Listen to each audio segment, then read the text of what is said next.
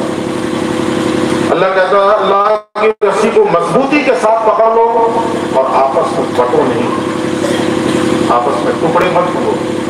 اگر ٹکڑے ہو گے تو کیا ہوگا؟ ایک مقام پہ اللہ کہتا ہے کیا ہے، اطیعوا اللہ واطیعوا الرسول ولا تفرقوا، ایسی کچھ ہے نا، فتفشلوا وتذهب ريحكم واصبروا ان اللہ مع الصابرین۔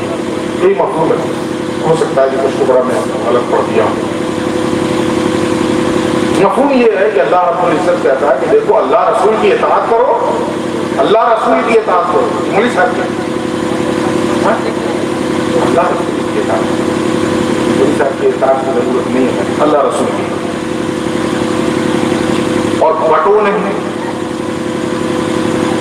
بٹوارا ہوگا کہاں؟ جب نیچے کی اطاعت کے چکر میں پڑیے گا تبھی، اوپر کی اطاعت میں کبھی بٹوارا نہیں ہوگا، اللہ رسول کی اطاعت میں کبھی لڑائی نہیں ہوگی۔ نیچے میں آئیے گا اتم بدھی سے، تو اللہ نے منع کر دیا دیکھو بٹنا نہیں، نیچے میں آ کے لڑائی ہو جائے تو کہنا ٹھیک ہے آپ کو وہ اچھا لگتا ہے آپ کیجیے، ہم کو یہ اچھا لگتا ہے ہم یہ کریں، لیکن بٹنا نہیں، اللہ نے منع کر دیا۔ اللہ رسول کی اطاعت کرو اور نیچے آ کر کے اگر لڑائی ہونے لگے تو اپنی اپنی پسند، لیکن لڑنا نہیں آپس میں، بٹوارا نہیں کرنا۔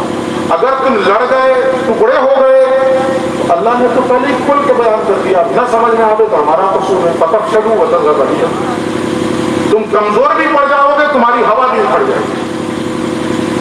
اور اس وقت یہ دونوں حالت ہو گئی کہ نہیں ہماری، ہم کمزور بھی پڑ گئے اور ہماری ہوا بھی اکھڑ گئی، کمزور بھی پڑے ہوا بھی اکھڑ گئی۔ اب تو جو اسلام دشمن لوگ ہیں وہ تو ڈنڈی نہیں چوٹ پہ کہہ رہے ہیں، پہلے تو بند کمرے میں کہتے تھے، اب کھلے اپنے منچوں سے کہہ رہے ہیں اس قوم سے کبھی ڈرنے کی ضرورت نہیں ہے، آپ سے ایک دوسرے کو مار دیں گے ہمیں کی ضرورت ہے۔ اب وہ تو ڈنڈی نہیں چوٹ پہ کہہ رہے ہیں، یہ قوم آپس ہی میں ایک دوسرے کو مار دیں گے۔ اس وقت حالت یہی ہے نا، ہم ایک دوسرے کی جان کے طرف بنے ہوئے ہیں۔ اس اسٹیٹ سے کہا جاتا ہے کہ ہم بہار سے نکلوا دیں، دادا جی نہیں تمہاری بہار سے نکلوا دیں، اور این آر سی کے خلاف منہ سے سوائے گٹ کھا کے ایک لفظ نکلا نہیں، وہ بھی ویڈیو ہم نے دیکھی ہے۔ جب مسلمانوں کو برا وقت آیا تو تم چھلے بنے تھے جس پارٹی کے، تو تمہارے منہ سے سوائے گٹ کھا کے ایک لفظ نہیں نکلا، اور کسی عالم کو غریب سمجھ کے کہتے ہو کہ بہار سے نکلوا دیں، نیتیش کمار کو نکلوا نہیں سکتے، جن کے طلبے چاٹ رہے وہ تم نکلوا نہیں پاتے۔ میری عادت نہیں ہے میں اس طرح کی باتیں کروں، لیکن غصہ آ جاتا ہے مطلب یہ ممبر رسول سے اس قسم کی بات کرو گے؟ اللہ کی زمین ہے یار، یہ تمہارے ابا کی زمین ہے، اللہ کی زمین ہے۔ تو کیا اقبال نے کہا بادشاہوں کی نہیں اللہ کی ہے یہ زمین، للہ ملک السماوات والارض، یہ زمین و آسمان کا تنہا مالک اللہ رب العزت ہے، یہ کسی کو آپ نکلوا دیجیے۔ عجیب صورت ہے، یہاں پہ واقعہ ذہن میں آ گیا کہ حضرت ابراہیم، ہاں حضرت ابراہیم کا یہ طریقہ تھا کہ اکیلے کھانا نہیں کھاتے جب تک کوئی مل نہ جائے ساتھ۔ تو ایک بار تلاش رہے تھے، ایک شخص ملا، چلو میرے ساتھ کھانا کھاؤ میرے دسترخوان پہ بیٹھ جائیں۔ تو جب وہ شخص لقمہ اٹھا کے منہ میں لے جانے لگا تو آپ نے روکا، اس سے کہا کہ تم اللہ کا نام نہیں لیے، ایسے ہی کھا رہے ہیں؟ تو اس نے کہا میں اللہ کو نہیں مانتا۔ حضرت ابراہیم نے کہا دفاع ہوگا، میں اللہ کے نام نہ لینے والے کو روٹی نہیں کھلاتا۔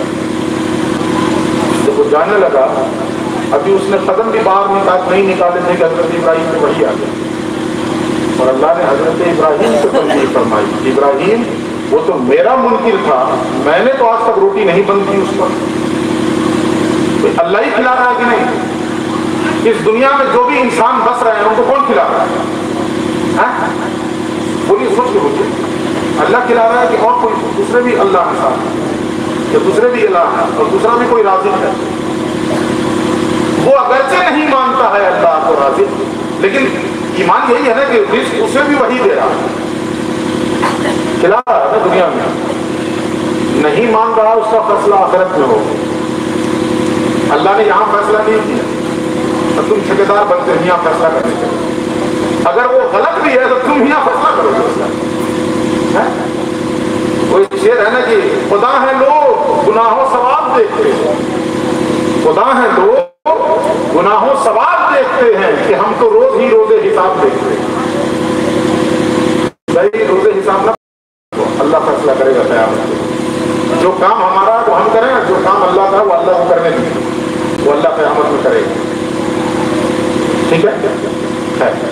تو ہاں اللہ نے کہا کہ ٹکڑوں میں نہ بٹو، اللہ رسول کی بات کرو، ٹکڑوں میں نہ بٹو، ورنہ پھر ہوا اٹھ جائے گی تمہاری، قوت کمزور پڑ جائے گی۔ اس آیت میں اللہ نے کیا کہا؟ اللہ کی رسی کو مضبوطی کے ساتھ تھامو اور آپس میں نہ بٹو۔ اب اگلا ٹکڑا سنیے، وَاذْكُرُوا نِعْمَةَ اللَّهِ عَلَيْكُمْ إِذْ كُنْتُمْ أَعْدَاءً فَأَلَّفَ بَيْنَ قُلُوبِكُمْ، اور اس اللہ کی اس نعمت کو یاد کرو جو اس نے تم پر کیا۔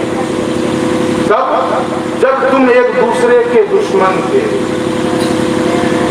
اب حضور کی آمد سے پہلے کا منظر آپ اپنی نگاہوں میں رکھیں کہ حضور کے آنے سے پہلے مکے کی حالت کیا تھی؟ ایک دوسرے کے دشمن، ایک قبیلہ دوسرے قبیلے سے 100 سال سے جنگ کر رہا ہے، 40 سال سے جنگ کر رہا ہے۔ ادھر والا جب موقع دیکھتا ادھر والے کو مار دیتا، ادھر والا جب موقع دیکھتا ادھر والے کو مار دیتا۔ یہی حالت تھی کہ نہیں؟ تو عام تفسیروں میں یہاں پہ آتا ہے کہ یہاں نعمت سے مراد اسلام، اور کچھ تفسیروں میں آتا ہے کہ نعمت سے مراد رسول ہے۔ بھائی اگر اسلام کو ہی لیں تو اسلام ملا کیا؟ جبریل آپ کے پاس اسلام لے کے آیا، وہ اسلام جو آپ کو ملا ہے رسول ہی کے صدقے میں تو ملا ہے، وہ اسلام بھی ملا اور رسول کے صدقے میں ملا۔ تو نعمت سے مراد دونوں لے لی، اسلام اور پیغمبر اسلام۔ تو اللہ نے جب تشریف لائے ساتھ گیتی پر، اس وقت حالت کیا تھی ان لوگوں کی جو اولین مخاطب ہیں؟ ایک دوسرے کے دشمن تھے، اور جب یہ نعمت ملی اور اس نعمت کو انہوں نے تسلیم کر لیا، ایکسپٹ کر لیا، تو پھر کیا ہوگا؟ فَأَلَّفَ بَيْنَ قُلُوبِكُمْ، اللہ نے تمہارے دلوں کے درمیان الفت ڈالی۔ اس نعمت کے ملنے سے پہلے ایک دوسرے کی جان کے دشمن، اور جب وہ نعمت ملی تو اب آپس میں دل میں ایک دوسرے کے لیے محبت۔ اور آگے اللہ کہتا ہے فَأَصْبَحْتُمْ بِنِعْمَتِهِ إِخْوَانًا، تو اسی نعمت کے صدقے تم آپس میں بھائی بھائی ہو گئے۔ یہ ان لوگوں نے میلاد منایا کہ جو جان کے دشمن تھے، رسول آئے تو رسول کا صدقہ ان کی زندگی میں ایسے داخل ہوا کہ جو ایک دوسرے کی جان کے دشمن تھے ایک دوسرے کے لیے جان دینے لگے۔ یہ حالت ہو گئی تھی کہ نہیں صحابہ؟ جو پہلے ایک دوسرے کی جان کے دشمن تھے، اب رسول کا کلمہ پڑھ لیا ہے، رسول کی نعمت کو تسلیم کر لیا ہے، تو اب ایک دوسرے کی خاطر اپنی جان دینے لگ گئے۔ اور فَأَصْبَحْتُمْ بِنِعْمَتِهِ إِخْوَانًا، اب اسی نعمت کے صدقے میں آپس میں بھائی بھائی ہو گئے۔ اور ہم اور آپ پہلے سے بھائی بھائی ہیں، ہم اور آپ ہیں کہ نہیں پہلے سے بھائی بھائی ہیں؟ اور سب نے میلاد منایا کہ نہیں منایا؟ بولیے، پہلے سے بھائی بھائی، دو اعتبار سے بھائی بھائی، ایمانی بھی اور رشتے کے اعتبار سے۔ آپ جتنے محلے کے لوگ ہیں، دور کے نزدیک کے رشتے کے بھائی ہو گئے کہ نہیں ہو گئے؟ چچیرے ممیرے خلیرے پھپھیرے جو بھی ہو ہیں تو بھائی، اور ایمانی بھائی بھی۔ وہ لوگ جو جان کے دشمن تھے، اس رسول کی آمد کا اثر ان پر یہ ہوا کہ وہ آپس میں بھائی بن گئے، اور یہاں پہلے سے بھائی ہیں اور میلاد بھی منا رہے ہیں، لیکن آپس میں اپنے بھائیوں کے لیے دلوں میں نفرتیں پالے تھی، قدورتیں پالے تھی۔ تو یہ میلاد منانا درست نہیں ہوا۔ میلاد اسی وقت درست سمجھا جائے گا منانا جب اپنے بھائیوں کے لیے آپس کی نفرتوں کو دل سے نکال کر،